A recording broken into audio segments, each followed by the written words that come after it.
নবী আল্লাহর কাছে কথা বলার জন্য যাচ্ছে, এমনি একজন ধনী লোকের সাথে সাক্ষাৎ। ধনী কয়, মুসা রে, ও মুসা, আমার এত ধন হিসাব রাখতে পারি না, আল্লাহরে জিগাইবানি কি করলে আমার ধন কমবে? মুসা নবী কয়, ঠিক আছে জিগাইব। একজন বৃদ্ধার সাথে, একজন মহিলার সাথে দেখা। মহিলা কয়, মুসা কই যাও রে মুসা? মুসা নবী কয়, তোর বাহারে যাব, আল্লাহর সাথে কথা বল। মুসা রে, আল্লাহরে জিগাইবানি, আমি গরিব মানুষ, আমি ভালো কিছু কিনতে পারি না, ছেলে মেয়েকে ভালো কিছু খাওয়াইতে পারি না, ভাঙ্গা গোর, এত গরিব, ভালো করে ঘর বানাইতে পারি না, আল্লাহরে জিগাইবানি কি করলে আমার উন্নতি হবে, ধনী হব, টাকা পয়সা হবে, আল্লাহরে জিগাইবানি। আল্লাহ মুসা নবী কয়, ঠিক আছে, আল্লাহরে জিগাইব, তুমি কেমনে ধনী হইবা? আল্লাহ নবী মুসা নবী তিন রাস্তার মোড়ে যা দেখে একটা লোক বসে আছে, তার দুই হাত নাই, দুই পা নাই, দুই হাত নাই, দুই পা নাই।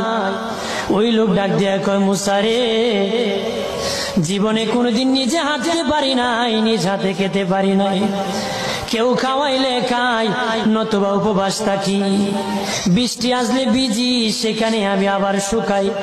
ও মুসা, জীবনে কোনো কাজে দুনিয়ার লাগি নাই, আল্লাহরে জিগাইবানি কোন কারণে আমারে বানাইছে?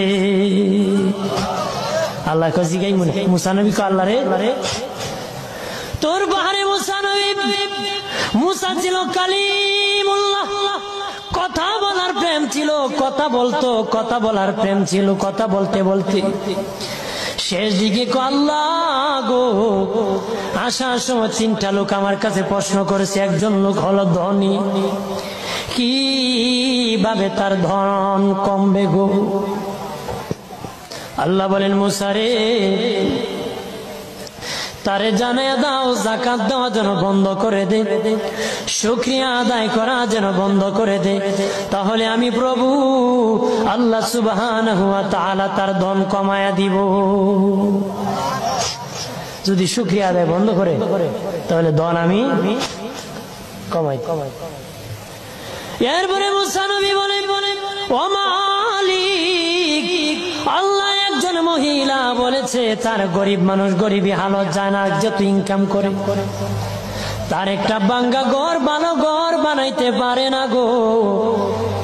ও প্রভু, কি করলে তার ঘর উন্নতি হবে, তার অবনতির থেকে উন্নতি হবে? আল্লাহ বলেন, মুসা রে, মহিলারে জানায়া দি